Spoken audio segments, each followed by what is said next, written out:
سوال پوچھا گیا کہ جیسے آپ کو معلوم ہے کہ آج کل کے دور میں جب کہ ذرائع آمدن محدود ہے اور تو ان حالت میں بچت کرنا، اپنے گھر بنانا تقریباً ناممکن ہو گیا۔ حالات کی پیش نظر حکومت نے ایک قرض اسکیم شروع کیا ہے تاکہ پاکستانی شہری قرض لے کر اپنے گھر بنا سکیں، اور تفصیلی پمفلٹ بھی آپ نے بھیجا ہوا ہے۔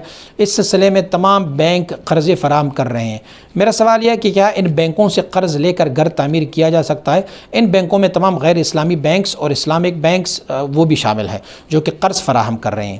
محدود ذرائع آمدن میں اپنا گھر بنانے کے لیے کیا قرض لیا جا سکتا ہے؟ کیا یہ اسلام میں جائز اور حلال ہے؟ اور اگر قرض لینا حلال نہیں تو ان حالت میں کیا کیا جائے اور اپنا گھر کیسے بنایا جائے؟ آپ تفصیل جواب دیں۔ اگر تو بینک آپ کو قرض دے رہا ہے اور قرض پر وہ انٹرسٹ یا سود نہیں لے رہا، سو بسم اللہ آپ ان سے لے لیں۔ لیکن اگر آپ اس کو ایکسیپٹ کر رہے ہیں کہ بینک والے مجھ سے اس کے بدلے میں پھر سود لیں گے، ایکسٹرا چارجز لیں گے، اور وہ بھلے اس کو کوئی بھی نام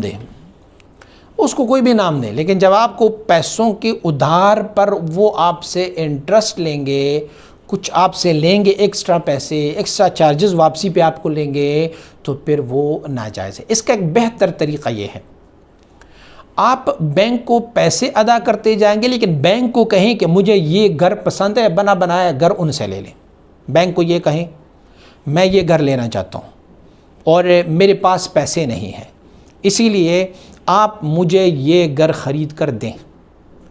پھر بینک والے اس گھر کو خریدیں، 20 لاکھ میں بینک والوں نے گھر کو خریدا، وہ آپ کو قسط بنا کے دیں کہ آپ نے 10 سالوں میں مجھے 30 لاکھ روپے دینے ہیں بینک والوں نے۔ تو اس صورت میں چونکہ جنس تبدیل ہوگا، پیسے کے اوپر پیسہ نہیں ہوگا، تو اس کی ایک جواز کی صورت نکلتی ہے۔ لیکن اگر آپ بینک سے کیش لیں گے اور بینک آپ کو کہیں گے کہ میں گھر لے کے نہیں دے سکتا تمہیں، میں تمہیں ڈائریکٹلی کیش دوں اور پھر آپ مجھے یہ کیش 10 سالوں میں واپس کر لیں، 20 لاکھ کی کیش دے رہا ہوں اور 10 سالوں میں میں تجھ سے واپس 30 لاکھ واپس کیش لوں گا، تو یہ صورتحال جائز نہیں ہوگی۔ یا تو آپ بینک سے کیش لیں اور ادائیگی کے وقت پر آپ جنس تبدیل کر کے کوئی اور چیز دیں۔ مثلا بینک سے آپ 30 لاکھ روپے کیش لیں، اس کے بعد جب آپ بینک کو وہ واپس کرتے جائیں گے تو وہ پیسوں کی بجائے آپ گھر دے دیں بینک کو، ان کو بتائیں یہ گھر 30 لاکھ کے ہیں، یہ لیں، آپ گھر لے لیں اس کی۔ تو اس صورتحال میں کوئی جواز کے پہلو نکلتے ہیں، بقیہ کوئی پہلو ایسا نہیں نکلتا کہ میں بینک سے کیش لوں 20 لاکھ گھر بنانے کے لیے اور اس کے بعد پھر مجھے یہ بتایا جائے کہ 10 سال بعد 5 سال بعد آپ نے مجھے 30 لاکھ واپس کرنے ہیں، تو یہ انٹرسٹ ہے، یہ سود ہے، یہ کس صورت میں جائز نہیں ہے۔ اچھا، آپ نے کہا کہ ذرائع آمدن محدود ہے اور گھر بھی بنانا ہے، تو جب ذرائع آمدن محدود ہو تو گھر بنانا ضروری نہیں ہوتا۔ آپ کے پاس اگر کرائے کے گھر کے پیسے ہیں تو آپ کرایہ ادا کرتے جائیں گے، بجائے اس کے کہ آپ سود سے گھر بنائیں گے۔ اس سے بہتر یہ ہے کہ آپ بے گھر رہیں، آپ جھونپڑی میں رہیں، کم از کم حلال تو ہوگا۔ جھونپڑی میں آپ رہیں گے تو حلال تو ہوگا، لیکن حرام چیز میں آپ رہیں گے تو اس کا کیا فائدہ ہوگا؟ کوئی فائدہ نہیں ہوگا۔ اور آپ نے سوال کے آخر میں لکھا ہوا ہے کہ اگر یہ قرض حلال نہیں ہے تو اس حالت میں کیا کیا جائے اور اپنا گھر کیسے بنایا جائے؟ تو اپنا گھر نہ بنایا جائے۔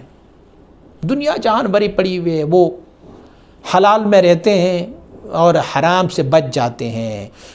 دوسری بات یہ ہے کہ سود جو ہے وہ مجبوری کی حالت میں ہی لیا جاتا ہے۔ سود کی جب ایجاد ہوئی نا کہ اللہ رب العزت نے فرمایا حل اللہ البیع وحرم الربا، یہ ربا جو سود کی بنیاد ڈالی گئی ہے یہ بھی مجبوری کے تحت ہی ڈالی گئی۔ ایک بندہ اتنا مجبور ہوا کہ ان کے پاس کچھ بھی نہیں تھا، انہوں نے کسی سے سود پر پیسے، مالداروں نے ان کی مجبوری کا فائدہ اٹھا کے ان کو سود پر پیسے دیے۔ بھئی ایک بندے کے پاس گھر بنانے کے لیے پیسہ ہو تو ان کو کیا ضرورت ہے بینک سے سود پر پیسہ لینے کی؟ ضرورت تو نہیں ہے نا۔ تو یہ سود ایجاد ہی ہوا ہے مجبوری کے تحت، تو اسی لیے سود کسی بھی صورت میں جائز نہیں ہے، بھلے مجبوری ہو یا غیر مجبوری ہو۔ تو جو میں نے آپ کو طریقے بتائے، اگر اس طریقے کے مطابق آپ کو بینک دے رہے ہیں تو ٹھیک ہے آپ لے لیں، وگرنہ بصورت دیگر جھونپڑی میں رہا کریں۔ حلال تو ہوگا نا، چھت بھی نہ ہو لیکن حلال تو ہوگا نا، بالکل آسمان تلے بیٹھ جائیں حلال تو ہوگا نا۔ تو حرام سے ہر حال میں بچتے رہیں گے۔ اور یہ یاد رکھیں، ایک دفعہ جو بندہ سود میں داخل ہو جاتا ہے نا تو اس کی ساری اکانومی تباہ ہو جاتی ہے۔ اس کے پاس کچھ نہیں بچتا۔ یا آپ مت سوچیں کہ میں سود پر پیسہ لے کے گھر بناؤں گا تو اس گھر سے میں کوئی خیر لوں گا، نہیں، زندگی بھر آپ وہ سود دیتے رہیں گے، آپ کے مال سے وہ حلال اور برکت سارا کچھ نکل جائے گا، ختم ہو جائے گا بالکل۔ اور یہ پریکٹیکل ہے، آپ کسی بھی سود والے بندے سے پوچھ سکتے ہیں، وہ کبھی شاد نہیں ہوا، کبھی آباد نہیں ہوا، ان کا کام یہی ہے کہ وہ تباہی کی طرف آگے بڑھتے جائیں گے۔ تو اسی لیے اس سے آپ بچتے رہیں گے۔